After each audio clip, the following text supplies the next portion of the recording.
Hola chicos, estoy acá preparando un video para ustedes para poder hablar acerca de un tema muy importante que es el que vamos a estar viendo ahora en Ciencias Naturales. El tema que vamos a ver hoy es mezclas. Ya vimos lo que es clasificación de los materiales, vimos propiedades de los materiales y estados de la materia. Ahora vamos a ver qué sucede cuando estos materiales se mezclan. ¿Bien?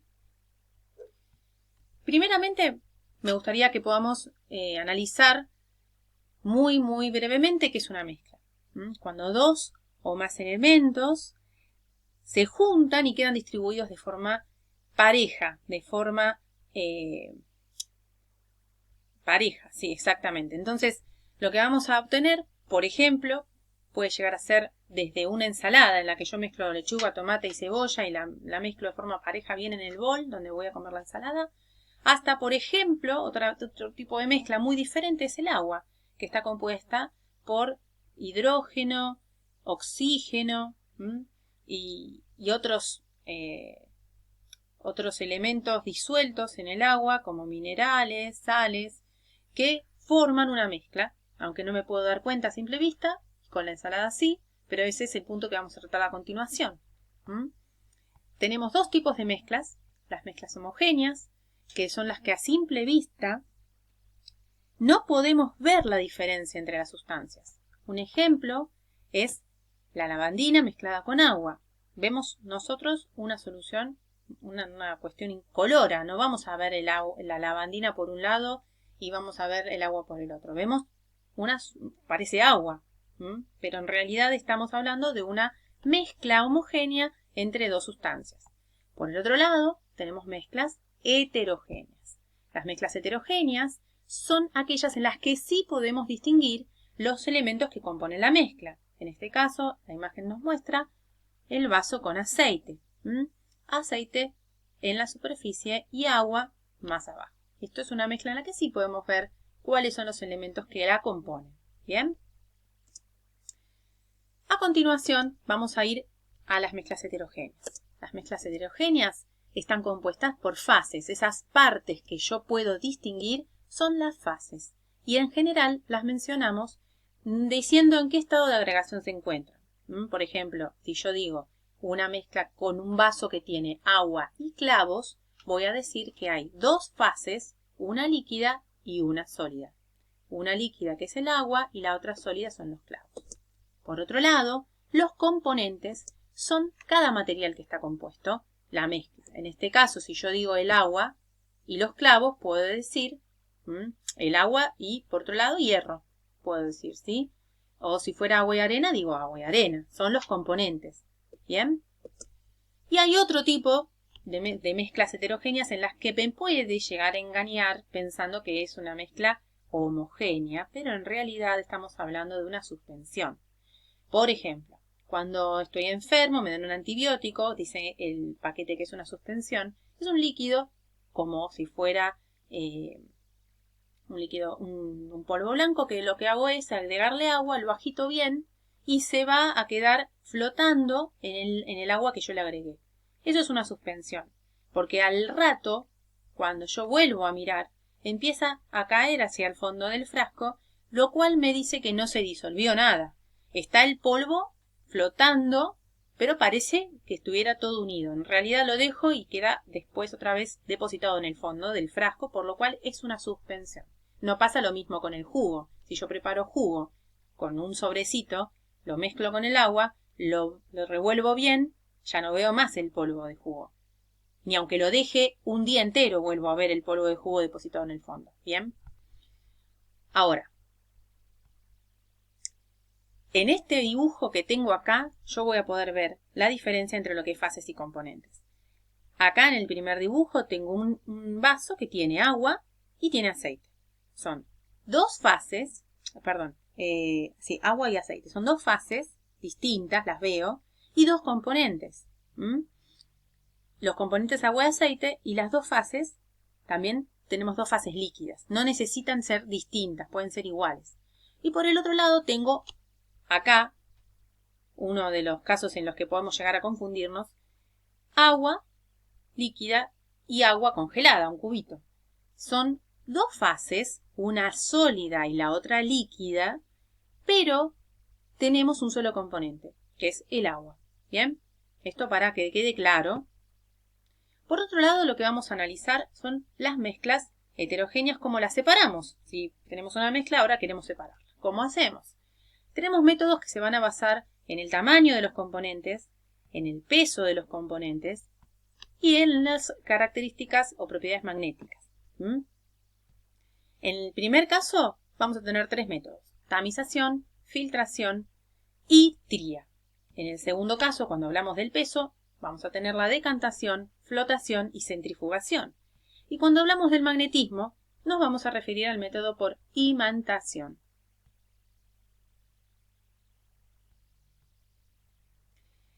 Vamos a mostrar brevemente algunos ejemplos de cada uno de los métodos.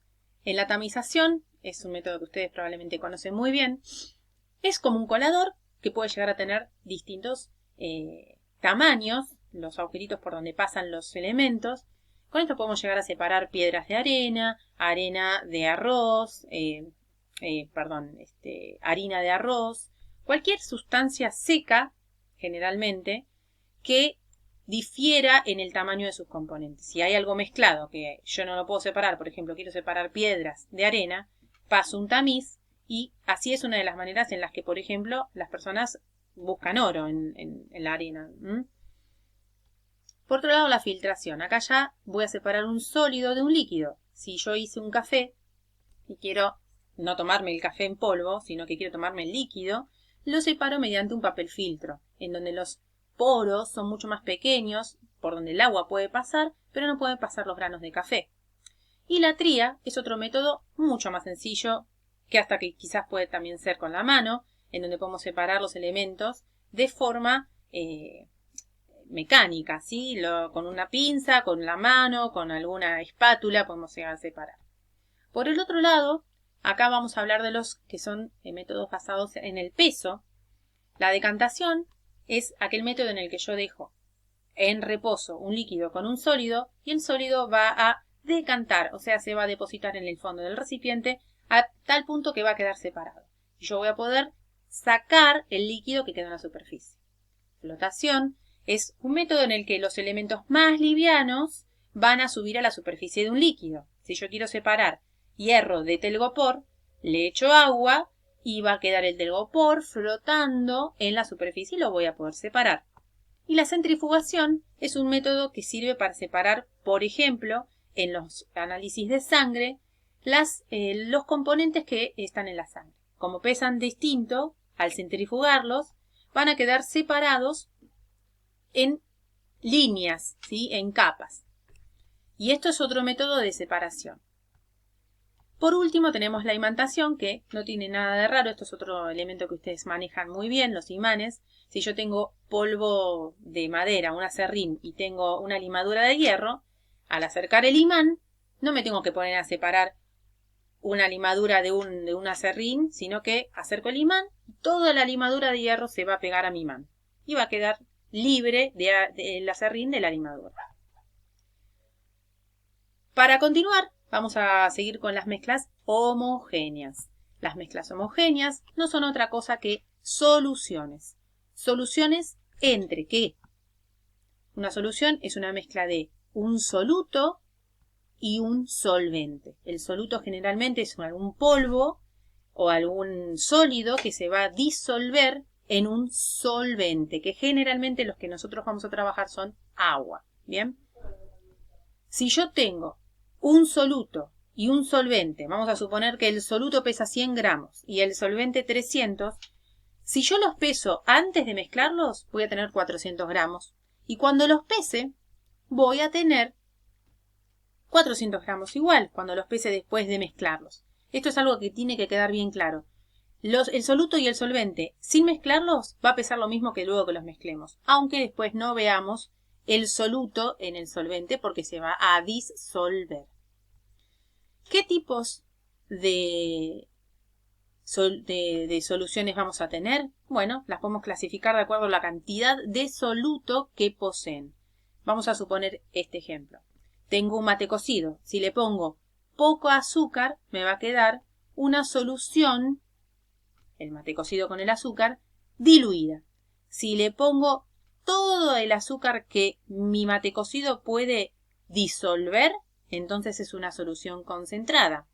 Si le pongo tanta azúcar que ya me empieza a quedar en el fondo, entonces tengo una solución saturada. ¿Bien? Y por último, hay variedades de soluciones homogéneas, como por ejemplo, combinando distintos estados de agregación. Gas-gas. Por ejemplo, tengo el aire. El aire que respiro yo no veo la diferencia, pero tengo distintos tipos de gases. Nitrógeno y oxígeno y otros gases. Después, por ejemplo, líquido-líquido. La lavandina con el agua. ¿Bien? Otro ejemplo es gas líquido. Por ejemplo, los peces en el agua, cuando yo tengo una pecera, respiran oxígeno, que está disuelto en el agua. ¿Bien? El gas es el oxígeno y el líquido es el agua. Y por otro lado, soluciones que son sólido-sólido. A este caso puedo ejemplificarlo con, por ejemplo, una aleación entre metales. Acero con zinc, que puede servir para favorecer que no se pudran los metales, que no se corroen. Por ejemplo, las aleaciones de titanio con acero, que son aquellas que se usan para los viajes espaciales y para mantener la durabilidad, pero que soporte el calor, el peso. ¿Bien? Entonces, cuando yo tengo dos metales mezclados que se fundieron y se mezclaron bien parejos, tengo una solución sólido-sólido. Y por último, las mezclas homogéneas también se separan. Y en este caso no voy a profundizar demasiado, pero tenemos la cromatografía, cristalización, destilación simple y destilación fraccionada. La cromatografía es aquella que se usa para separar, por ejemplo, una tinta en sus distintos componentes de color. Bien, acá tenemos una foto. La cristalización se utiliza cuando tengo un sólido que está disuelto en un líquido y este sólido tiene un punto de solidificación en el que yo lo solidifico, cristalizo y me queda separado del líquido en el que está disuelto. La destilación se basa en el punto de ebullición. Si yo tengo alcohol mezclado con agua, lo que hago es hacer calentar esta solución y el alcohol, como hierve a 78 grados, va a evaporarse primero y va a decantar, destilar por el tubo, ¿ven? Que tiene un refrigerante y va a caer líquido dentro del frasquito que está a la derecha. La destilación fraccionada también tiene el mismo procedimiento, solamente que va a usarse para, por ejemplo, separar más de un elemento, 3, 4. ¿Sí? Se usa, por ejemplo, en las destilerías de petróleo. Bueno, chicos, hasta acá el video. Espero que les haya servido y que puedan, cualquier duda de consulta, me avisan que lo solucionamos. Bueno, hasta el próximo video, chicos.